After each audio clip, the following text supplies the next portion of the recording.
Olá a todos e a todas. Então, continuando com a nossa avaliação sobre o autoritarismo processual penal brasileiro e até onde nós havíamos enfrentado a questão, estamos a lidar com a estrutura do Código de Processo Penal Italiano de 1930, é, a primeira característica por mim apresentada foi de uma certa hipertrofia da investigação preliminar sobre a fase de instrução, né? E citava aqui os casos da instrução formal e da instrução sumária, ou seja, aquelas em que os protagonistas eram o juiz e promotor de justiça, e, de alguma forma, concentrados os poderes nas mãos dessas partes, a defesa ficava alijada de poder produzir qualquer tipo de intervenção e de estabelecer a colheita de elementos que pudessem ajudar na sua situação. É, também apresentei a conclusão de que essa hipertrofia da instrução, ela ocasionou também a, a, digamos assim, a erosão ou até mesmo a supressão da ideia de contraditório na fase de instrução por uma razão elementar. Esses elementos que eram determinados a partir da investigação preliminar adquiriam uma vitalidade e uma importância significativa a ponto de as demais questões que se debatiam, né, durante a instrução acabavam sendo não mais do que aquilo que o Cordeiro denominou como um torneio de oratória. Pois bem, essa não é a única característica, né, talvez é uma das principais, seja uma das principais, mas, sem sombra de dúvidas, não se esgota por aqui a análise sobre o autoritarismo contido na lógica estruturante do Código Rocco de 1930. Nós vamos encontrar uma segunda perspectiva, que é a de ampliação da esfera da prisão cautelar ou da prisão provisória sobre o status de liberdade dos acusados. Então, a expansão das prisões cautelares ou das prisões prévias ao juízo definitivo, ela se deu de uma forma fundamentada, do ponto de vista, ao menos teórico, na leitura dos positivistas. Então, é preciso compreender que, de um certo modelo, um modelo voltado sobre o autor e sobre a periculosidade, ele não foi simplesmente negado pelos tecnicistas, né? Se bem recordado aqui que houve uma tensão, uma disputa em termos de correntes doutrinárias e de correntes político-criminais na Itália durante o início do século XX, e ela se deu numa certa medida já entre os positivistas, antropólogos, psiquiatras, cientistas sociais de uma maneira geral, e de outro lado os juristas, né? O código Rocco, especialmente o Vincenzo Manzini, que se declara, autodeclarado, um tecnicista, mesmo assim, a própria elaboração do código ela teve uma nítida influência de alguns pressupostos que eram dados pelos positivistas, dentre eles a noção de periculosidade. Noção essa de periculosidade que, no caso brasileiro, continua permeando o cenário das cautelares. Não é raro alguém perceber numa decisão a invocação feita pelo juiz ou pelo tribunal sobre periculosidade ou temibilidade do acusado, o que ensejaria o decreto cautelar, né? Então, essa penetração do discurso da periculosidade, tendo em vista que essa linha de defesa social arquitetada pelos positivistas não se voltava sobre a prática de um fato, mas sim sobre um status criminogênico que poderia ser encontrado, seja no genótipo, seja no fenótipo do criminoso. Então, há um deslocamento, né, os positivistas provocam um deslocamento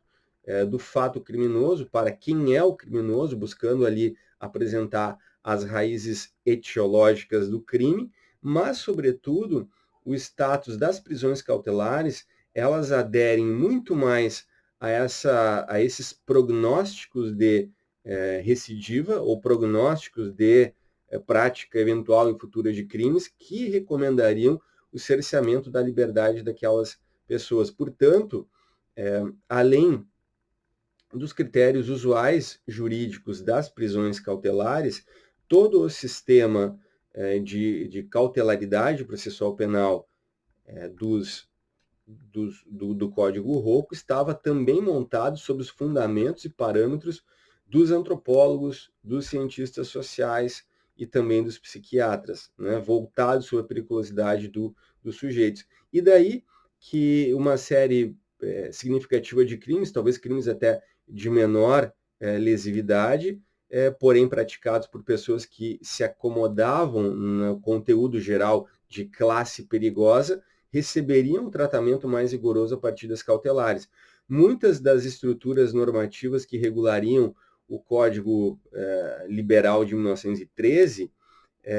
foram aposentadas e foram retrabalhadas à luz, portanto, dessas categorias positivistas. Uma coisa que é preciso reconhecer é que aquele Código Liberal Italiano de 1913, ele não lidava, ele não era um código que tratava do ponto de vista, do mesmo ponto de vista que os positivistas. Pelo contrário, se tratava de um código que estava erigido sobre premissas absolutamente liberais, muito embora esse código também contivesse alguns retrocessos em termos de direitos e garantias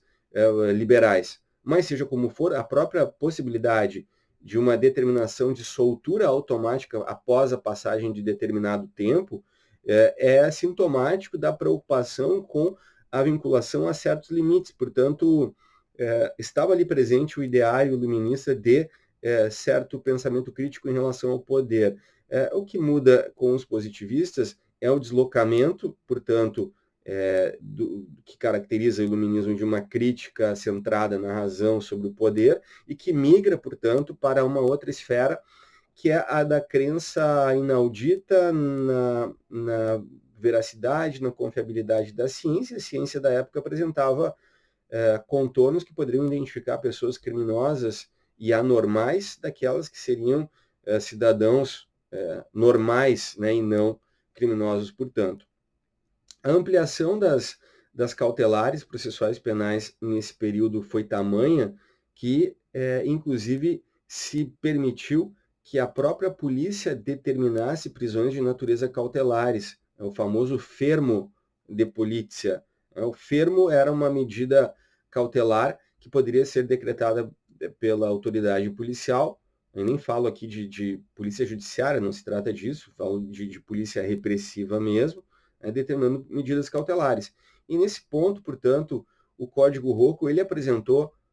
no sentido de caracterização das prisões cautelares, uma ampliação desmedida em relação ou em termos de paralelo com o Código de 1913. Por essa razão, as suspeitas de periculosidade que recaíam sobre o criminoso trariam para ele como consequência quase que inexorável a aplicação de uma medida cautelar, que, de certa maneira, também não é desconhecida da tradição brasileira, como mais adiante a gente vai ver. Então, na tradição brasileira, as prisões preventivas, de uma certa forma, elas também estariam voltadas sobre o nível de periculosidade, como antes eu referi, ou seja, de que a verificação de um status de periculosidade do sujeito representa uma condição avaliativa para que, então, se possa examinar os critérios e pressupostos de decretação de uma medida como a prisão preventiva, por exemplo. Essa análise sobre quem é o sujeito do crime, que anda numa linha que é aquela da defesa social, permite claramente verificar a penetração, a subsistência, alguns resquícios dessa lógica, que é uma lógica positivista, a produzir seus efeitos ainda dentro das matrizes que se pressupõem tecnicistas, né? O próprio Vincenzo Manzini, numa prolusão do início do século, 1908, na Universidade de Turim, ele mencionava a necessidade de adoção de medidas mais drásticas contra determinadas classes perigosas e defendia, dentre essas possibilidades, a plena administrativização das prisões que deveriam ficar ao encargo da polícia, coisa que de fato ele fez na redação do Código de 1930. Portanto, apesar de o próprio Manzini se colocar como um tecnicista, não podemos esquecer que existem influências, especialmente do ponto de vista do penalismo manziniano. O Manzini também é um penalista, e o penalismo manziniano, naquilo que dialoga com a criminologia, abraça, sem sombra de dúvidas,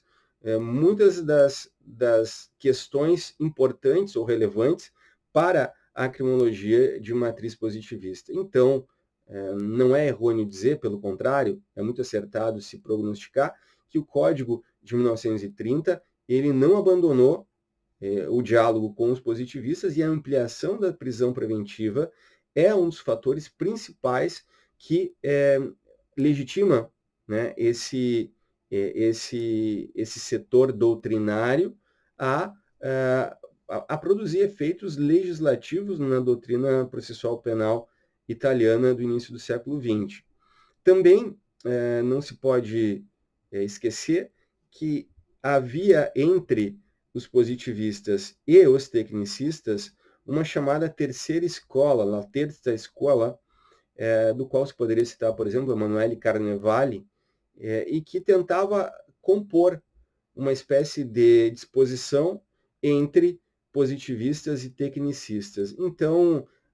houve sim influências dos positivistas sobre a codificação de 1930, não se trata de um código eminentemente técnico ou um código que tenha sepultado de uma vez por todas as tradições positivistas italianas, mas as recebeu, dando a elas um certo verniz, que foi o verniz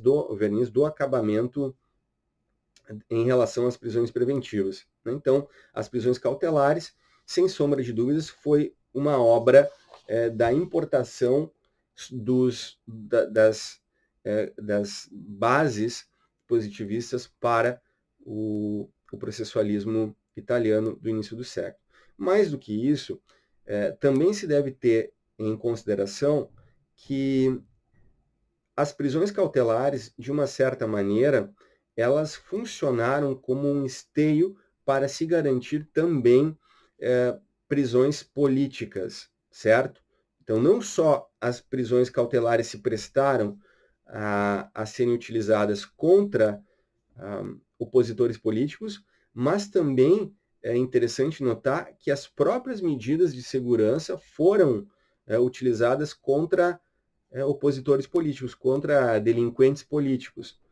O próprio Lombroso, ele possui um livro chamado do delito político. Então, não é algo estranho, aos positivistas a análise sobre a periculosidade de criminosos considerados políticos. Então, em síntese global, em termos de estrutura, o Código Rocco ele amplia a margem de prisões cautelares no corpo do processo penal. No caso do processo penal brasileiro, nós vamos perceber de larga data, né, mas especialmente por conta da redação original do Código de 1941, a utilização da expressão liberdade provisória. Ora, se a liberdade é provisória, portanto, a prisão é regra. É interessante se notar que a prisão em flagrante, ela consistia numa prisão cautelar por si mesma. E então, o preso em flagrante, ele permanecia, salvo raras hipóteses de afiançabilidade, ele permaneceria preso o processo inteiro sem nenhum outro título cautelar. Ora, se nós considerarmos as indas e vindas das prisões cautelares no campo do processo penal brasileiro, nós primeiro vamos verificar essa lógica de estabelecimento da prisão cautelar como a regra, tendo, num segundo momento, a liberdade como a exceção. Veja que a linguagem utilizada pelo próprio Código entre, de um lado, liberdade provisória e prisão, pressupõe-se como regra. as 4 medidas de cautelaridade preventiva, da prisão preventiva, uma delas, especialmente a garantia da ordem econômica, a prisão preventiva para a garantia da ordem econômica foi inserida muito tempo depois. Ela não estava presente na redação originária do Código e, portanto, se pode pressupor, ou pode-se concluir, na verdade, que o Brasil, em relação à própria estrutura originária do nosso CPP, ampliou as medidas de prisão preventiva. Para além disso, mais recentemente, na própria reforma mais recente das prisões cautelares, nós vamos perceber 2 fenômenos. Nós vamos perceber um fenômeno que foi a de ampliação das prisões preventivas, que já não mais acabam se limitando pelos padrões da cautelaridade preventiva, ou seja, especialmente no âmbito da Maria da Penha, e que foi também expandida para outras relações de hipossuficiência, como o próprio Estatuto do Idoso, o descumprimento das medidas protetivas gera, ou pode gerar, quase que em automático, a determinação da prisão preventiva, o que caracteriza novamente um processo de expansão dos registros cautelares do processo penal. Mas vamos adiante. Ainda sob o escopo da cautelaridade, nós vamos perceber que também a inserção do artigo 319 no Código de Processo Penal brasileiro, que era para ser um conjunto de medidas cautelares substitutivas da prisão preventiva, essa relação de substitutividade não aconteceu. E a jurisprudência, ela acabou colocando o registro das prisões cautelares diversas da prisão em outro setor, em outra área. Veja que a ideia da reforma de 2012 era para diminuir o espectro da prisão preventiva, mas os nossos índices de prisão preventiva continuam os mesmos. A porcentagem dos presos que são detidos em função de algum tipo de prisão para além daquela que efetivamente adquire um contorno cautelar, mantém-se estável. Nós continuamos com a mesma estabilidade de presos preventivos, porém, essas medidas cautelares diversas da prisão, elas tiveram seu ponto de ataque, ou elas acabaram tocando justamente na seara da liberdade plena, ou seja, aquele sujeito que respondia ao processo penal sem nenhum tipo de problema em relação à sua liberdade, com a liberdade plena, esse é que sofreu as medidas cautelares diversas da prisão. Então, aquele que responderia o processo em plena liberdade acaba sofrendo o processo através de uma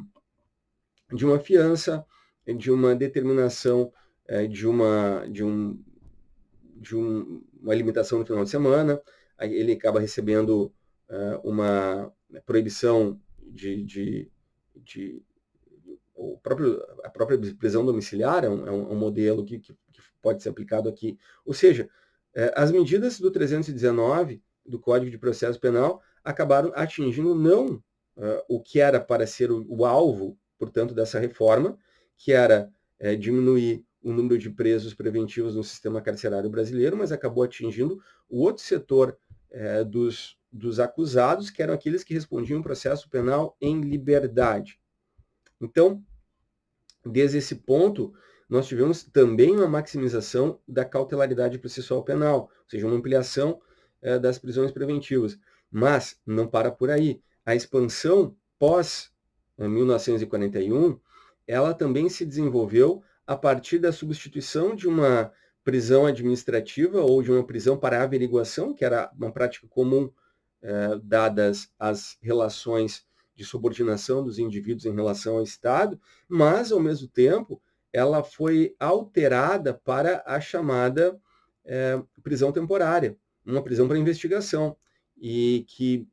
não possui maiores registros de cautelaridade. Então, nós tivemos também uma ampliação desmedida de prisões cautelares e que culminaram no abuso que posteriormente foi decretado como inconstitucional pelo próprio STF, das chamadas do comparecimento coercitivo, né, do próprio réu na fase de investigação preliminar. Então, essa prática que foi deliberada, especialmente na Lava Jato, e que tinha duas facetas, a condução coercitiva para a espetacularização do processo penal, e, de outro lado, a condução coercitiva, que acabava acarretando também o excesso de prisões preventivas, e prisões preventivas que eram decretadas para forçar a colaboração premiada. É interessante notar que no projeto chamado 10 Medidas contra a Corrupção, aparece lá uma proposta de ampliação das medidas de prisão cautelar tendentes à repatriação de ativos, ou seja, o sujeito se decreta a prisão cautelar porque se intui que o sujeito possui ativos no exterior, enquanto ele não devolver esses ativos, ele vai permanecer preso, o que acabaria com qualquer tipo de cautelaridade processual penal. Seja como for, há um processo franco de expansão das cautelares pessoais, no caso do processo penal brasileiro, para além de toda a expansão já existente no próprio Código de 41.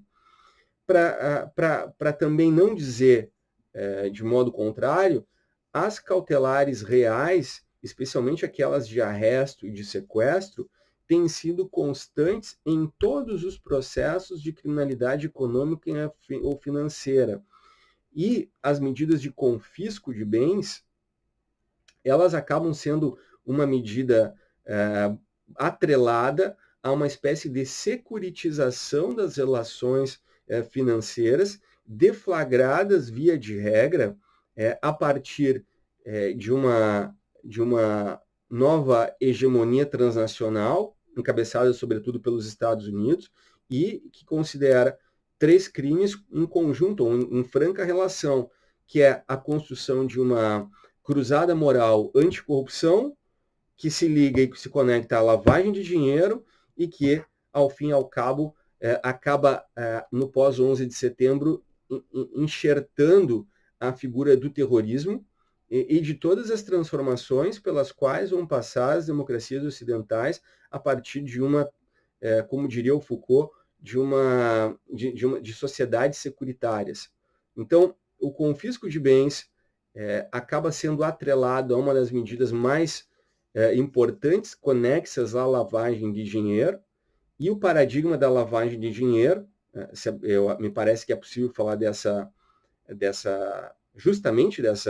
desse paradigma, acaba fazendo com que diversas relações, especialmente de tipicidade, que acabem sendo completamente diluídas. Né? O princípio de tipicidade como uma barreira a incriminações políticas acaba sendo desgastado fortemente pelo advento desse novo paradigma. Então, o confisco de bens, como a cautelaridade que recai sobre o patrimônio, sobre as cautelares reais, também sofreu um processo de expansão nos últimos tempos, de maneira que se poderia dizer, em ritmo de conclusão sobre esse aspecto do Código Rocco, mas eu fiz questão de tentar atualizar ele e trazer as balizas das quais ainda nós conseguimos vislumbrar, que nós estamos vivenciando, um processo de amplificação e de tendência da mais-valia cautelar no processo penal. Então, as medidas têm que ser tomadas imediatamente. E talvez no último bloco eu possa, se houver tempo, voltar aqui sobre algumas impressões que eu tenho dessas novas figuras processuais penais. Né? Mas então, eu queria estabelecer, para fins de conclusão, que o Código Rocco italiano ele estabelece um aumento, um incremento da cautelaridade, do uso das prisões para fins processuais na Itália. Nós conhecemos esse sistema no Brasil, e o que é mais interessante do ponto de vista de uma história de largo tempo é que o Brasil não apenas ampliou e trouxe um sistema similar ao sistema italiano de cautelaridade. Se nós pegarmos a redação da prisão em flagrante, os casos de prisão em flagrante, o artigo que trata dos casos de prisão em flagrante no Brasil é exatamente o mesmo artigo do Código de Processo Penal italiano, sem uma outra palavrinha de diferença, mas é o mesmo artigo. Isso serve para para demonstrar como o legislador brasileiro conhecia o Código Rocco e como ele trouxe essa ideia, encampou essa ideia de que a flagrância determinaria a prisão por todo o período, como se ampliou os poderes policiais para tentar administrativizar a prisão em flagrante e as demais modalidades de prisão, e, por fim e ao cabo, estabeleceu regimes de prisão cautelar bastante duros e expansivos. O problema é que o Brasil não apenas nunca reformou seu código, como ele ampliou a margem da cautelaridade processual penal, de tal forma que o que nós vemos hoje no Brasil é uma cada vez maior expansão. Então, nós avançamos em muito em relação ao próprio pensamento autoritário originário do Código de Processo Penal. E eu intuo essas questões, elas me parecem muito importantes, mas como hipótese de trabalho, é porque a essas dimensões originais de autoritarismo, nós vamos agregar outras, as novas faces do autoritarismo processual penal brasileiro, que não podem ser explicadas pelo movimento tecnicista ou tributadas ainda a um Manzini ou a um Rocco, né? Então, tem outros fatores aqui a serem considerados. Então, do ponto de vista da estrutura do Código Rocco, uma segunda e talvez uma das mais importantes características assumidas por esse modelo, por esse sistema, é a de colocar ampla potência na fase de investigação, porque ali nós teríamos, então, quase que a resolução do mérito, né? Então, de um lado, a prova sendo produzida na instrução preliminar, e de outro lado, a dificuldade que é dada ao próprio acusado, detido e preso já na fase de investigação preliminar, de poder se defender, seja porque a defesa não tem acesso aos autos, ou não tinha acesso aos autos, seja também porque essa prisão ela inviabiliza muitas vezes uma boa defesa nesta fase. Então, há aqui uma certa hipertrofia da fase de investigação preliminar, que é uma característica de todo modelo inquisitorial ou neo-inquisitorial. O modelo napoleônico, claramente, ele foca e é criado justamente para que nós tenhamos uma resolução do caso na primeira fase, mesmo que nós tenhamos uma segunda fase que maquie um pouco a relação de forças entre as partes e os sujeitos processuais. E por último, ainda em ritmo de paralelo com o Brasil atual, porque o Brasil não mudou seu código, então a nossa inspiração fascista é contínua e perene, embora ela, como eu disse, se some em outras, nós temos, por força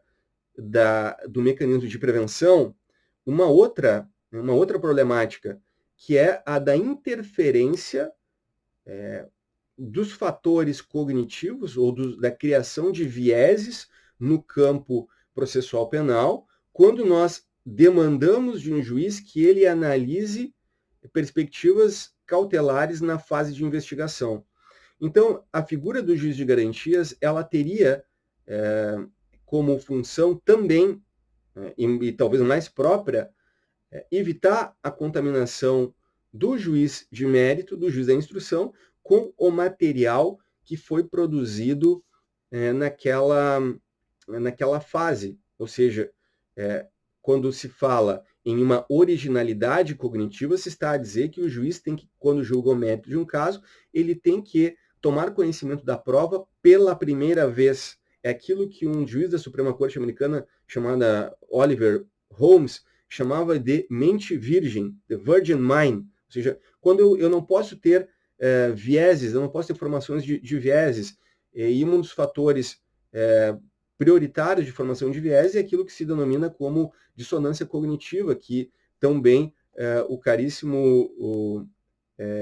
Ruiz Ritter acabou, em sua dissertação de mestrado, publicada pela Tira Loblan, apresentando. E também, fundamentalmente, acabei, num artigo de 2015, provando por A mais B que quando o juiz ele decide de forma antecipada, já na investigação preliminar, ele tendencialmente condena. né? Então, os índices de condenação são aumentados quando demandamos de juízes que eles valorem elementos da investigação preliminar.